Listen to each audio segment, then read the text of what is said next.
Hey everyone, in today's video, I want to talk all about the read aloud and how to use it most effectively in a structured literacy classroom in kindergarten, 1st, and 2nd grade. So in today's video, I actually have 7 must-dos when reading a book aloud to your class. If you're ready to hear what these are, give this video a like, subscribe to my channel, and let's get started.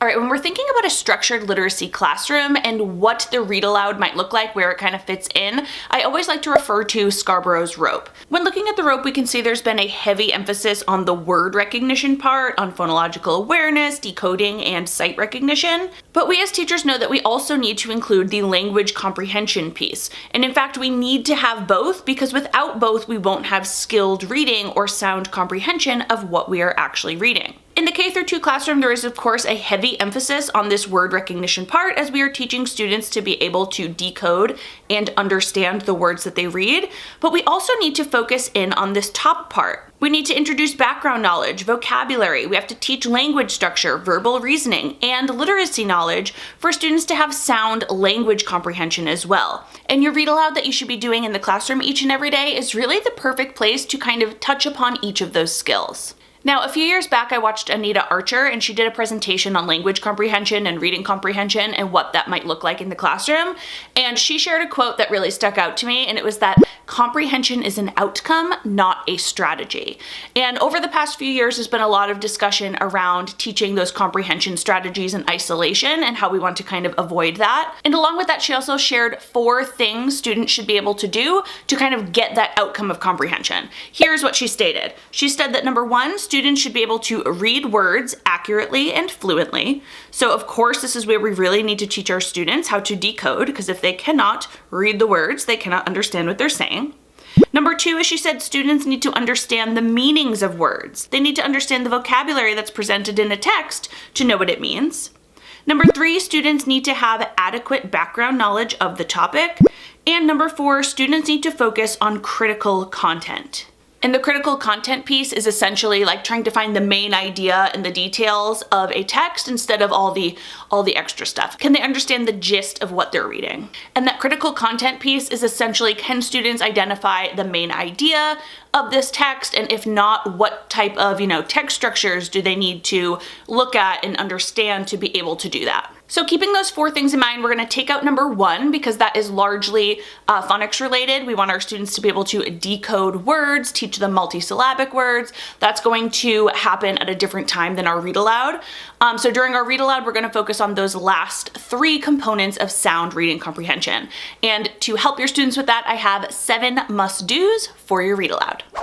Alright, must-do number 1 when using your read aloud in the classroom is to pre-teach important vocabulary words. Now, I have done a bunch of vocabulary videos in the past, here, and here, and in those videos, I give plenty of ideas for how to teach vocabulary to your students, but in this one specifically, I go over what words we should be teaching, those tier 2 words, and how you can kind of pick them out from a text, and then I go over exactly how to pre-teach that word to your students. So we know that if we need our students to understand the meanings of words, and we look at our read aloud and we see that there's probably some words in there that they might not know the definition of, we need to pre-teach it beforehand. So if you want to know more about that, check out that video. Must-do number 2 is to set a purpose for your read aloud. Now, don't get me wrong, there's nothing wrong with just sitting down and enjoying a book, but oftentimes when we're putting these read alouds into our lessons, we are reading them for a purpose. We want our students to gain something, and when we set the purpose for our read aloud, we are activating our students' minds, right? We're getting them ready to kind of pick out what we need them to pick out. So if I'm doing a read aloud and I really want my students to be able to retell the story and kind of identify the big parts at the beginning, the middle, and the end, I'm going to tell them that at the beginning. I'm going to say, all right, we are going to read this story, and what I want you to think about here is as I read, I want you to think about the order of the story. I want you to think, what happens at the beginning? What happens in the middle? And what happens at the end? And then of course, as I'm reading, I would probably pause. after the beginning, after the middle, and after the end, and see if we can do a quick little summary, a quick little retell of what the main points were in each of those parts.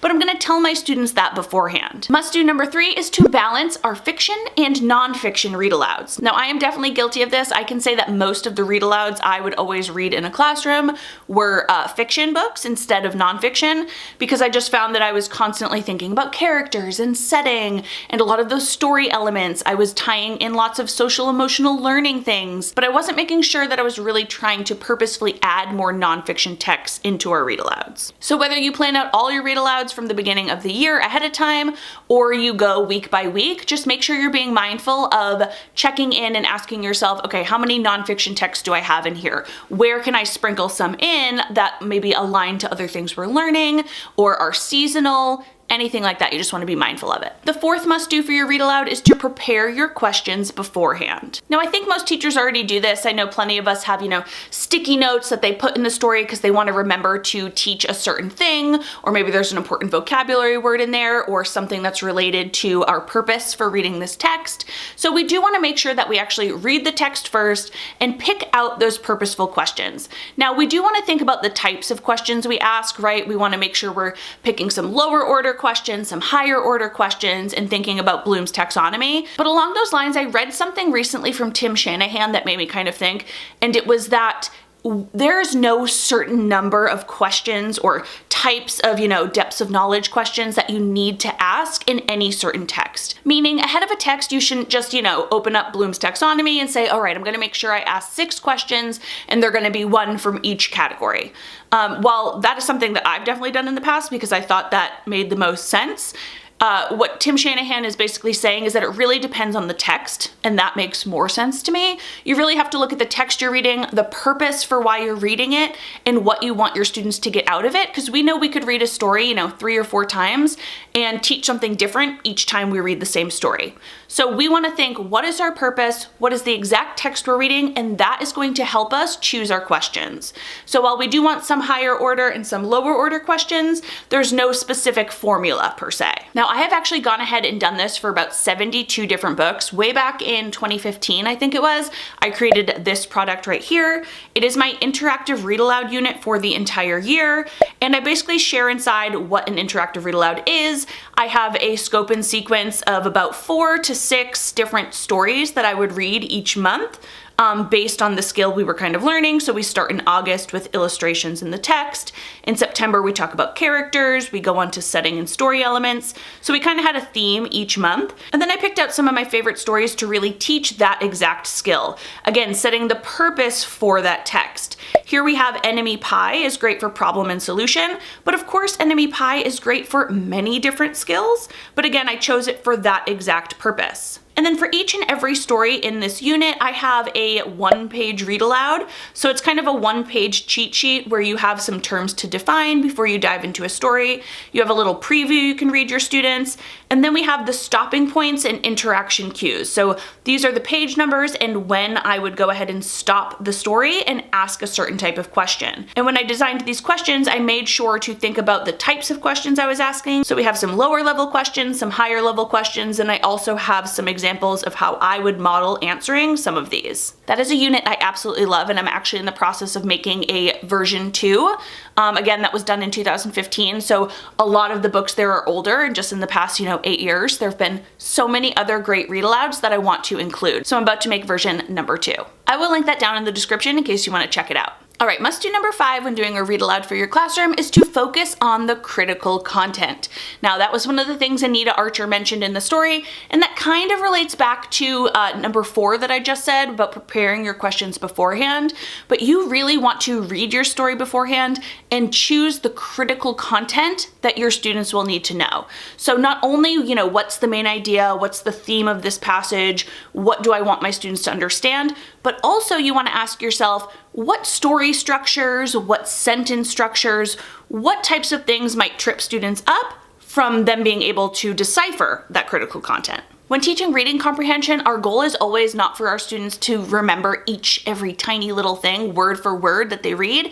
We really want this goal of students being able to read something longer and pare it down to the most important content. So part of the preparation we should be doing is to go ahead and read that whole story and identify those passages, those sentences that might trip our students up, put a sticky note there, and then we need to stop and teach our students how to kind of pare it down, what we can focus on to get students to understand that main idea or that critical content. Must-do number 6 is to have students monitor their own comprehension. Now, this is just a great metacognitive skill. Research has shown that good readers are able to identify when they don't understand something or something doesn't make sense. They know to naturally pause in a story and go back and reread. So we want to teach our students to be cognizant of that, right? So I can tell them as I'm reading the story aloud, if I say something or read something that doesn't make sense, feel free to give me a little thumbs down. We can do a silent signal here that just says, that didn't make sense to me. Instead of them doing that fluently throughout the story, you might also want to pause at certain parts of the story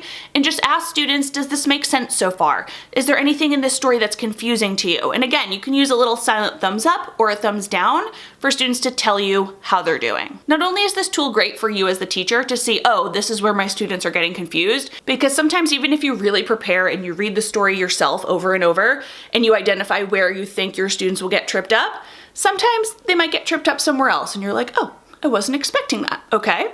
So it's a great tool for you, number one, to see where they're at, but also it's an even better tool for them to teach them to constantly check in with themselves. Does this make sense? Does this not make sense? It's okay if it doesn't make sense. We're gonna figure it out together. So just teaching students a little thumbs up, thumbs down, does this make sense? Checking in with themselves is a great thing to do. And must-do number 7 when doing a read aloud with your classroom is to have students generate questions. Now, generating and asking questions about a story you're reading is another great metacognition type of task.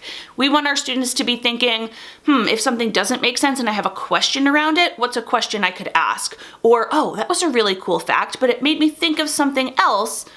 Here's another question I have to kind of learn further. It might be questions related to the plot itself. If something happens in the story and I'm like, ooh, what's gonna happen next? This is like intriguing, right? The skill of generating and asking questions about the text is a great one for your students to learn. It keeps their heads in the story, it keeps them thinking about what they're learning, and it also can extend their learning even further. All right, so there were 7 must-dos when doing a read aloud with your K-2 class. Just to quickly recap, we have number 1 is to pre-teach important vocabulary. Number 2 is to set the purpose for your read aloud.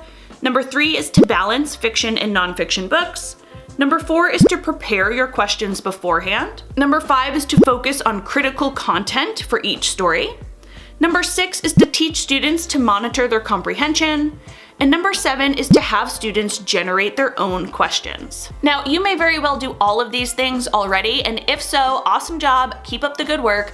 If you're somebody that maybe doesn't do any of them or only does 1 or 2 of them, try not to get stressed out. Instead, just pick 1 or 2 to try to focus on the next time you do a read aloud, right? You want to slowly take each of these things and try to build new habits with them. I would love to know from you, which one of these 7 must-dos are you going to focus on in the next week coming up? Let me know down in the comments. As always, I hope you enjoyed this video. If so, please give it a thumbs up so I know. Make sure you are subscribed to my channel and click that bell. That way you're notified of every new video. See you in the next one. Bye.